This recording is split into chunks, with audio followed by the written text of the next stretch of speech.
नमस्कार, एक point online में आपका स्वागत है। मैं बुनेश धाकड़ एक नई वीडियो लेकर आया हूँ आपके सामने। अपन पढ़ रहे थे 11वीं की फिजिक्स। तो उससे पहले मैं आज भी आपको एक शायरी सुनाऊंगा मोटिवेट, क्योंकि आज अपन न्यूमेरिकल करेंगे। तो आज आपको शायरी की बहुत ज़रूरत पड़ेगी, क्योंकि न्यूमेरिकल में तो आता है पसीना जो भी आता है ना। तो आज शायरी सुने देंगे, फुल मोटिवेटेड शायरी, आप मोटिवेट हो जाओगे।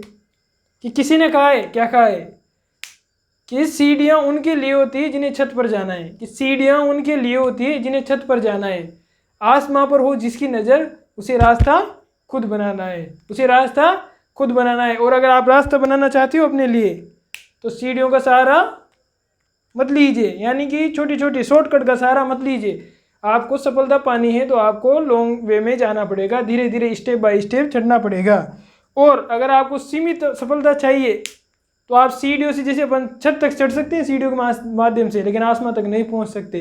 उसी प्रकार अगर आप एक सीमित सफलता चाहते हैं तो आप सीमित तरीके से ये टारगेट लेके करोगे। लेकिन अगर आपको आपका बड़ा सपना होगा, आपको अपने बड़े सपने तक पहुंचना है, तो आपको अपने हिसाब से रास्ता, यानी खुद मेहनत अपने हिसाब से करनी होगी।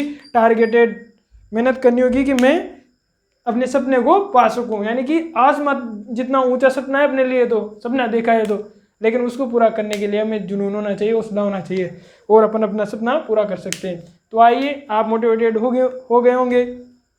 और तो अपन चलते हैं अपने टॉपिक पे। अपन पढ़ रहे थे एप्लीकेशन ऑफ डायमेंशनल एनालिसिस।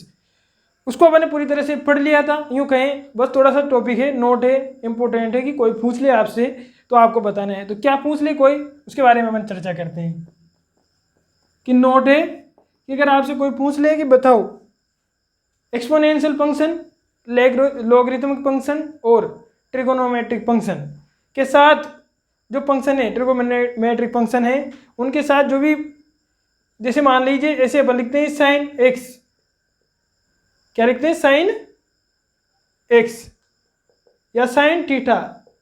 तो ये ट्रिगोनोमेट्रिक फंक्शन, इनके साथ जो थीटा आ रहा है या एक्स आ रहा है, इसकी डायमेंशन होती है या नहीं होती है। अगर आपसे ये चीज़ आपसे कोई पूछ ले तो आपको क्या जवाब देना है कि ये डायमेंशन लेस होती है।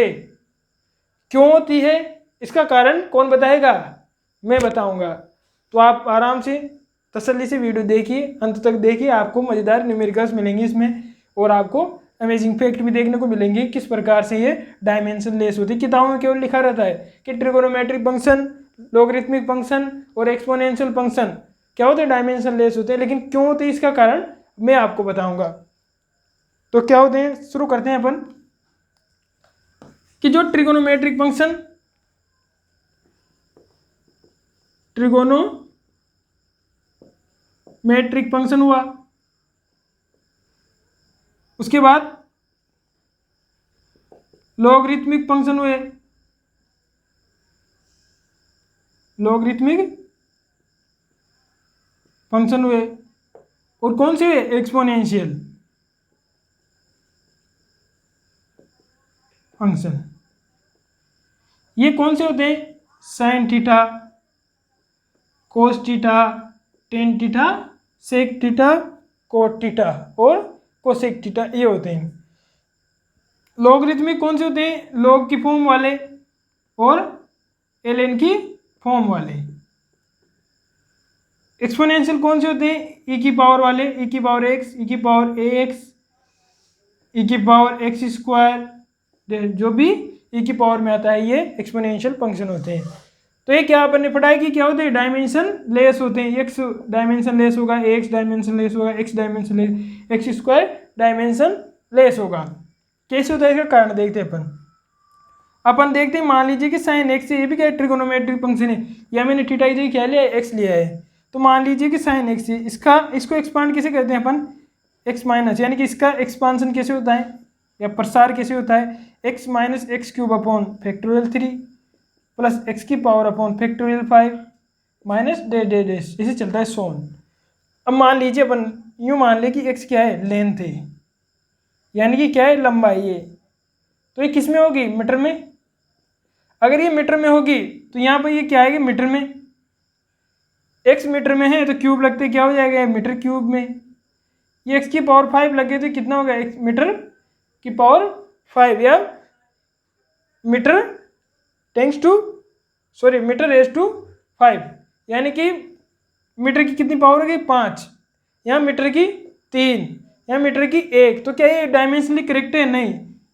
इसलिए शर्त यह है डायमेंशन की कि प्रत्येक पद की विमा क्या होनी चाहिए? समान होनी चाहिए, तभी ये डायमेंशनली करेक्ट होगा। तो यहाँ पर समान कहाँ है? ये तो मीटर में, ये मीटर क्यूब में, मीटर 5 में है, तो ये पॉसिबल नहीं है। इस वजह से अपन को क्या मानना पड़ेगा? एक्स को डायमेंशन लेस, क्या मानना पड़ेगा? विमाहीन या विमा रहित मानना पड़ेगा। इसी प्रकार अपन log x का कर सकते हैं, और इसी प्रकार ex का कर सकते हैं।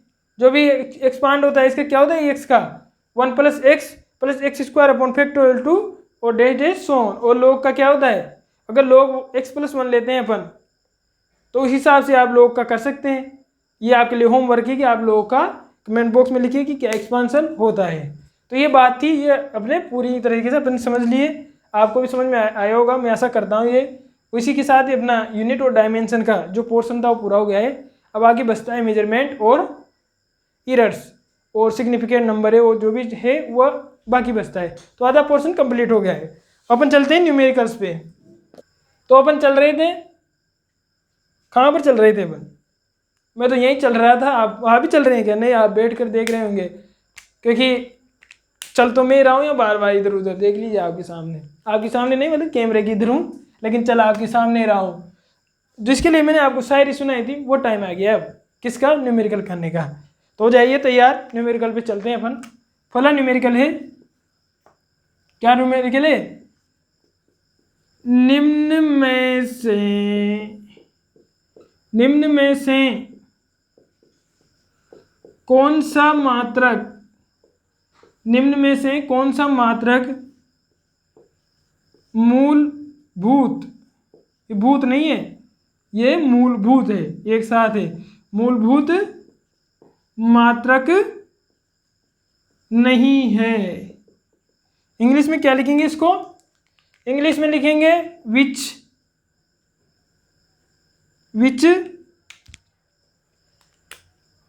Which of the following, which of the following unit is not a fundamental unit। यानी कि निम्न में से कौन सी यूनिट फंडामेंटल यूनिट नहीं है। ठीक है, कौन सी नहीं है? ऑप्शन लिखेंगे अपन ए, अपन ने लिख दिया लेंथ, यानी कि किसमें? मीटर।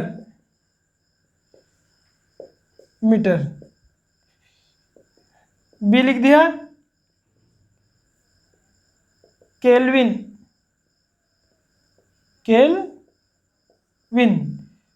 सी पे क्या लिख दिया? जूल। और डी पे लिख दिया, क्या लिख दिया?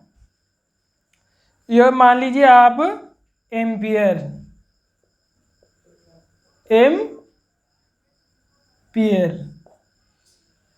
अब इसमें देखना है अपन को कौन सी फंडामेंटल यूनिट नहीं है। अपन जानते हैं कि फंडामेंटल यूनिट क्या होती है? जो अपने जो एग्जिस्ट, मतलब जो खुद स्वतंत्र होती है, अपनी से इंडिपेंडेंट होती है, यानी कि खुद ही से मिलकर बनी होती है, किसी और की सहायता से मिलकर नहीं बनी होती। जबकि डिराइव यूनिट क्या होती है?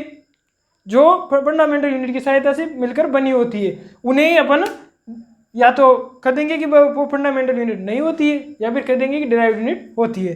तो अपन चलते हैं फर्स्ट में। अपन जानते हैं कि मीटर क्या होती है? फंडामेंटल यूनिट होती है। जैसा कि अपने पढ़ाई एमकेएस में पढ़ाए, एसआई में पढ़ाए, मीटर क्या होती है? फंडामेंटल यूनिट होती है। तो क्या इस ऑप्शन के हिसाब से सही है? नहीं, क्वेश्चन के हिसाब से सही नहीं है। अगर ये पूछता कि निम्न में से कौन सा मात्रक मूलभूत मात्रक है, यहाँ पर देख गौर करिए आप, क्वेश्चन में मात्रक नहीं है पूछा इसने। अगर है पूछता तो ये सही होती, लेकिन नहीं है तो ये तो है, तो यानी कि क्या होगा? गलत। केल्विन अपन जानते हैं टेम्परेचर क्या होता है? ये भी फंडामेंटल होता है, तो ये भी इस ऑप्शन के हिसाब से सही नहीं है। डी पे चलते हैं, एम्पियर। एम्पियर भी क्या है? ऐसे यूनिट के हिसाब से फंडामेंटल यूनिट है, ऐसा सिस्टम है ना, हमने देखा था। उसमें अगर आपने नहीं देखा है तो पिछली वीडियो जरूर देखें। उसमें हमने या हम अपन सब ने मिलकर एकदम डिटेल से इस चैप्टर को पढ़ा है। तो आप पूरी वीडियो को देखिए, जितनी भी शुरू से इस चैप्टर को लेकर बनी हुई है उनको, फिर आपको अच्छे समझ में आ जाएंगे न्यूमेरिकल। यहाँ पर जूल, जूल किसका यूनिट है? वर्क का। क्या होता है? एफ इंटू एक्स होता है, यानी कि न्यूटन इंटू मीटर। न्यूटन क्या होता है? KG into metre upon second square, यूँ होता है ना। F equals to M A, M क्या होता है? केजी, ए क्या होता है? मीटर बटे सेकेंड स्क्वायर। तो ये क्या हो जाएगा? KG into metre square upon second square. ये क्या होता है? जूल। क्या होता है? जूल। तो ये क्या है? ये किस किस से मिलकर बनी है? ये मिलकर बनी हुई है फंडामेंटल यूनिट से। तो ये फंडामेंटल यूँ नहीं है कि ये फंडामेंटल यूनिट से मिलकर बनी है तो ये फंडामेंटल यूनिट होगी, नहीं। फंडामेंटल यूनिट से मिलकर बनी हुई यूनिट को क्या कहते हैं? डिराइव्ड यूनिट कहते हैं। तो ये फंडामेंटल यूनिट नहीं है। तो जूल क्या है? फंडामेंटल यूनिट नहीं है। तो इस क्वेश्चन के हिसाब से ये क्या होगा? सही हो गया। ठीक है, क्वेश्चन के हिसाब से ये सही हो गया, सी ऑप्शन सही हो गया। अब अगले क्वेश्चन पे चलते हैं अपन। आपको क्वेश्चन समझ में आ गया होगा।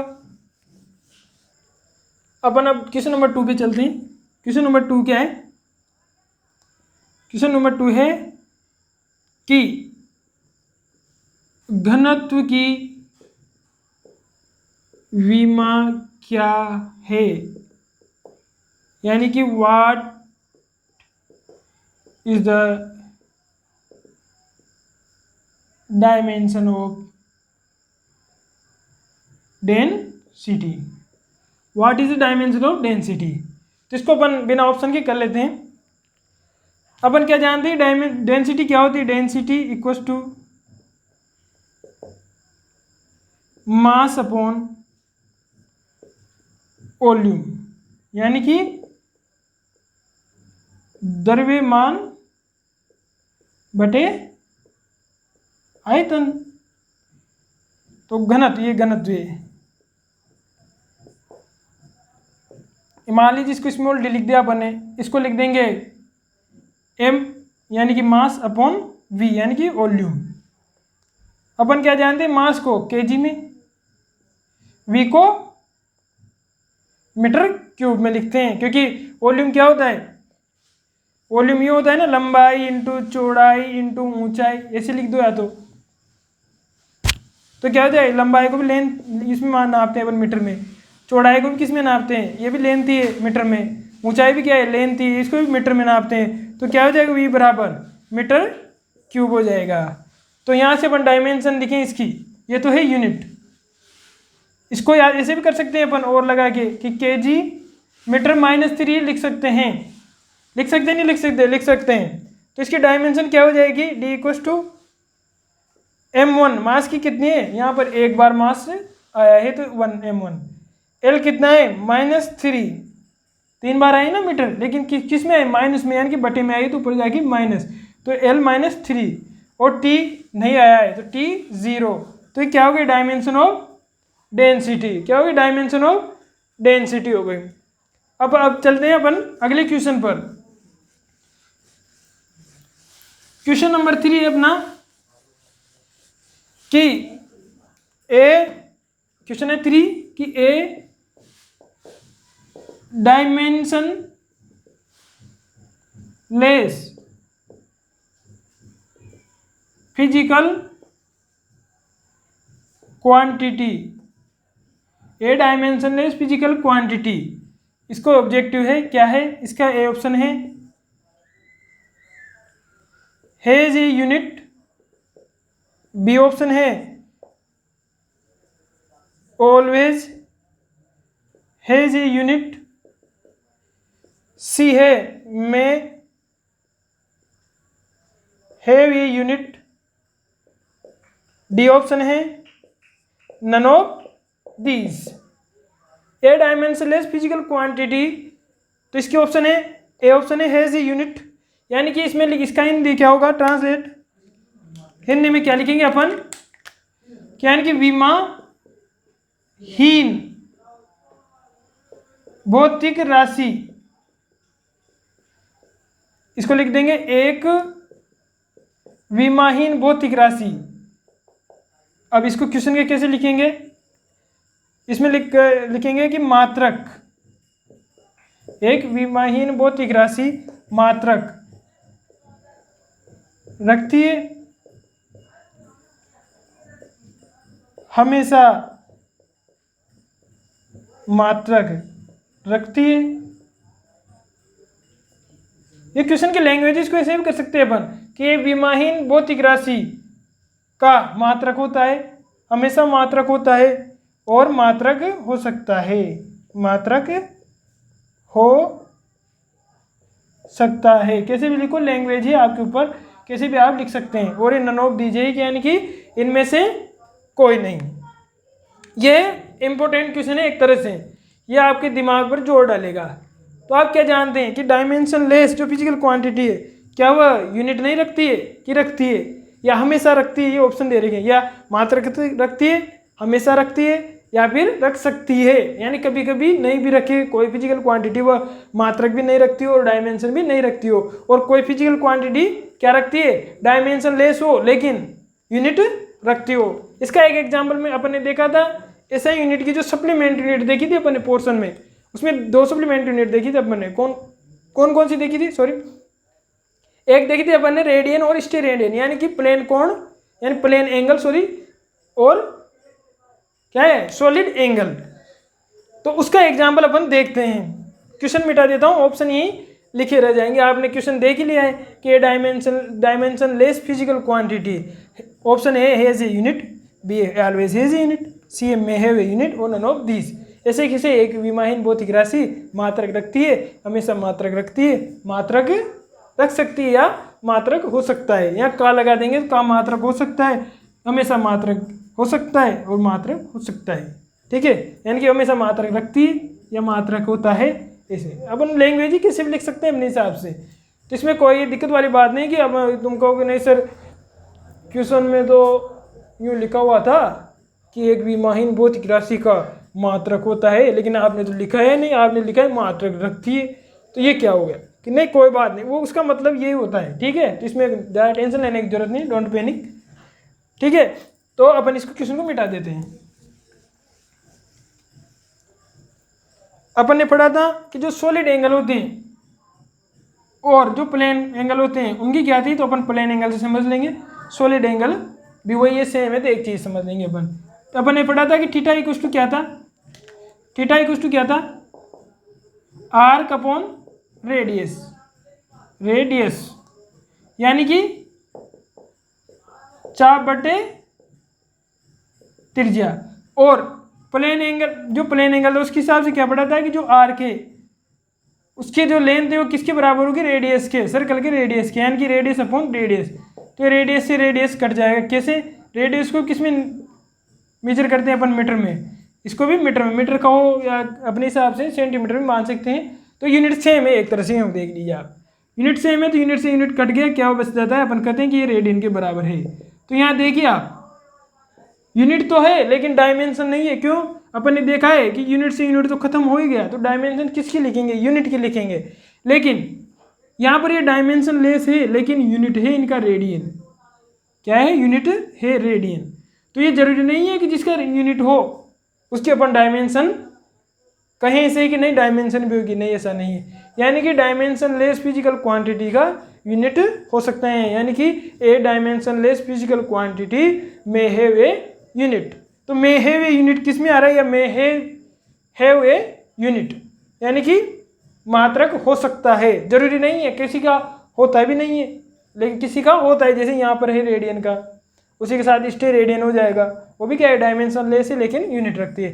तो ये ऑप्शन सही है क्या, नहीं ये गलत है। ये ऑप्शन सही है क्या, नहीं ये भी गलत है। ये ऑप्शन सही है या गलत है, ये सही है, यानी कि हो सकता है, हो भी सकता है, नहीं भी हो सकता है। ठीक है, ये दोनों बातें खताएं में है, यानी कि हो सकता है, संभावना व्यक्त कर रहा है ये। ठीक है, ये आपको समझ में आ गया होगा। अब अगले देखते हैं, कन्वर्ट 1 जूल इंटू 1 अर्ग, यानी कि किसमें, CGS में, यानी कि 1 जूल को 1 अर्ग यानी कि CGS में बदलिए। कैसे बदलेंगे? अपन ने इससे पहले एग्जाम्पल किया था पिछली वीडियो में कि सबसे पहले अपन लिखते हैं कि वर्क इक्वल टू क्या होता है, kg metre square upon second square. ये किस में? MKS में। इसे क्या कहते हैं? इसे क्या कहते हैं? जूल। ये क्या है? जूल। ठीक है, ये क्या है? जूल। इसका CGS में क्या हो जाएगा? ग्राम सेंटीमीटर स्क्वायर और सेकेंड स्क्वायर। ये किस में? ये है CGS में। और इसे कहते हैं अर्ग। क्या कहते हैं? अर्ग। अब अपन को MKS में दे रखा है, CGS में बदल रहा है अर्ग में, तो कैसे बदलेंगे? देखिए आप, अपन ने पढ़ा था कि N1U1 इक्वल टू N2U2 होता है, और इसी से अपन ने फॉर्मूला निकाला था। क्या फॉर्मूला निकालना था? यहाँ लिख देता हूँ मैं आराम से, आपको दिखने में कोई समस्या नहीं होगी। क्या लिखा था? N2 equal to N1 M1 upon M2 A L1 upon L2 B T1 T2 upon C। ये फॉर्मूला अपन ने लिखा था, जिसमें से N1 अपन क्या है, जो सिस्टम ऑफ यूनिट है फर्स्ट, उसमें जो न्यूमेरिकल वैल्यू हुआ क्या है यहाँ पर? 1। और अपन ने मात्रक देख लिया CGS और MKS में, तो अपन N2 की वैल्यू निकालते हैं। N2 इक्वल टू क्या हो जाएगा? N1 क्या है? 1। M1 क्या है? kg में। और CGS में क्या हो जाएगा? CGS में हो जाता है ग्राम। और इसकी जो डायमेंशन क्या होती है वर्क की, अपन ने निकाली है M1L2T-2। ये क्या होती है? वर्क की डायमेंशन होती है। तो A की जगह क्या आ जाएगा? 1, B की जगह भी क्या आ जाएगा? 1, उसी की जगह क्या आ जाएगा? -2। तो 1 metre upon centimetre, 1 second upon second, क्योंकि CGS और MKS में सेकेंड क्या होता है? सेम रहता है। अपन जानते हैं कि 1 kg इक्वल टू क्या होता है? 10⁻³ ग्राम, यानी कि 1000 ग्राम। और 1 मीटर बराबर कितना होता है? 100 सेंटीमीटर, यानी कि 10⁻² सेंटीमीटर, 10⁻² सेंटीमीटर। तो क्या लिखेंगे? N2 इक्वल टू 1 को हटा देंगे, kg की जगह 10⁻³ ग्राम अपॉन ग्राम, मीटर की जगह 10⁻² सेंटीमीटर अपॉन सेंटीमीटर। यहाँ क्या है? 1 है क्या? 2 है? 2 है। आपने बताया नहीं कि गलत लिख दिया है कि 2 आएगा यहाँ, तो 2 आएगा, बताना चाहिए 2 आएगा। और यहाँ पर सेकेंड समान है। अपन जान देंगे अगर 2/2 हो और उसकी पावर -2 हो, या 2/2 हो और उसकी पावर 5 हो, तो 2 से 2 कट जाता है, कितना बचता है? 1 की पावर -2। इसकी वैल्यू क्या होती है? 1। वैसे ही यहाँ 2 से 2 कट जाएगा, 1 की पावर 5 क्या हो जाएगी? 1। तो ऐसे सेकेंड से सेकेंड कट जाएगा, यहाँ क्या हो जाएगा? 1। तो उसको लिखने की जरूरत नहीं है। ये स्क्वायर है, तो इसका स्क्वायर खोलेंगे तो क्या हो जाएगा? 10⁻³ और इसका स्क्वायर अपन जानते हैं कि A की पावर M की पावर M n क्या हो जाता है? AMN। यानी कि अगर 2 की घात 2 हो और उस पर 4 लगा दें तो क्या हो जाएगा? 2 की घात 8, 2 की पावर 8 हो जाएगा। तो N2 क्या लिखेंगे यहाँ पर? 10⁻कितनी है? 2 की पावर भी 2, तो यानी कि 2 × 2 4, यानी कि 10⁻³ + 4, यानी कि 10⁻³ + 4 ऐसे लिखेंगे। और ये ग्राम से ग्राम कैंसिल हो गया और ये भी कैंसिल, तो यहाँ पर अपन कुछ नहीं लिखेंगे, तो क्या हो जाएगा इसकी? 10⁻7।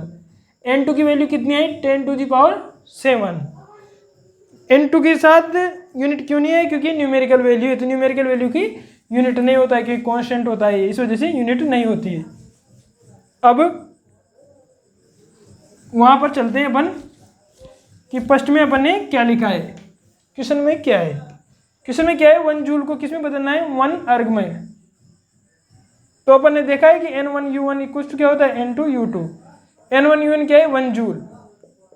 N2 की जगह क्या लिखा है अभी निकाला है अपन 10⁻⁷ और U2 की जगह क्या है gram centimetre square upon second square और ये पूरा मिलकर क्या कहलाता है अर्ग। किसमें CGS में, यानी कि 1 जूल इक्वल टू 10⁻⁷ अर्ग। ये इसका आंसर हो गया। उसके बाद अगला क्वेश्चन चलता है अपना नंबर 4 है अपने पास कि what is the dimension of lambda in given equation. Given equation क्या है n equals to n0 e⁻ lambda t। ये किसकी इक्वेशन है डीके की इक्वेशन है। न्यूक्लियस के जो न्यूक्लियर पढ़ते हैं ना अपन उसमें डीके की इक्वेशन आएगी। तो ये जब अपन 12th में जाएंगे वहाँ पर पढ़ेंगे तो उसके बारे में जानेंगे। यहाँ पर केवल आप इसको केवल इक्वेशन के रूप में लीजिए और कुछ भी मत सोचिए, बस ये चीज़ ध्यान रखिए आप। तो अपन से कहा गया है केवल कि डायमेंशन निकाली लैम्डा की, उसके बाद ये इक्वेशन क्या है इसके बारे में अपन जैसे जैसे आगे बढ़ेंगे अगर ये अपने आता है सिलेबस के अंदर बीच में आते उसको समझेंगे, वरना आप इसको 12th में अच्छी तरह से जान जाओगे। तो इसका सॉल्यूशन क्या होगा, अपन से कहा गया है कि लैम्डा जो दिए गए इक्वेशन में लैम्डा की विमा क्या होगी। दिए गए इक्वेशन में लैम्डा की विमा क्या होगी। तो अपन इससे पहले पढ़ाए कि जो एक्सपोनेंशियल फंक्शन के साथ जो भी ये चीज़ आती है वो क्या होती है, फंक्शन के साथ क्या होती है डायमेंशन लेस होती है। तो जो लैम्डा टी है उसको किसके बराबर मान लेंगे 1 के, क्योंकि डायमेंशन लेस है ना तो उसको कांस्टेंट 1 के बराबर मान लिया अपन ने। तो यहाँ से क्या हो जाएगा लैम्डा बाहर टी और 1 ऐसे लिख सकते हैं, अलग अलग कर सकते हैं इसको। तो यहाँ से लैम्डा की डायमेंशन कितनी हो जाएगी 1/t। टी की यूनिट क्या होती है सेकंड, तो क्या हो जाएगी 1/सेकंड। तो यूनिट क्या हो गया सेकंड इनवर्स, तो इसका यूनिट हो गया। और डायमेंशन क्या हो जाएगी लैम्डा इक्वल टू t-1। अब इसको या तो ऐसे लिख लो या इसको ऐसे लिख लो यूं m0 l0 t-1 ऐसे लिख लो, बात एक ही है, कैसे भी लिखो। तो ये क्वेश्चन भी सोल्व हो गया है। अपन ने 4 क्वेश्चन कर लिए हैं। मुझे आशा है कि आपको एक क्वेश्चन समझ में आए होंगे और आपके कंसेप्ट भी क्लियर हो गए होंगे। इसके बाद जो आगे का पोर्शन है वो अपन अगली वीडियो शुरू करेंगे। और अगर आपने अभी तक हमारे चैनल को सब्सक्राइब नहीं किया है तो सब्सक्राइब कीजिए, बेल आइकन को दबाइए। और अगर आप नए हैं इस वीडियो पे तो आप पुरानी वीडियो को जाके शुरू से देखिए पार्ट 1 से लेकर, और जिससे कि आपको यहाँ तक इसको समझने में परेशानी नहीं होगी और आपको अच्छी तरीके से कंसेप्ट क्लियर हो जाएंगे। इसके लिए तो अगली वीडियो में मिलते हैं अपन। नमस्कार।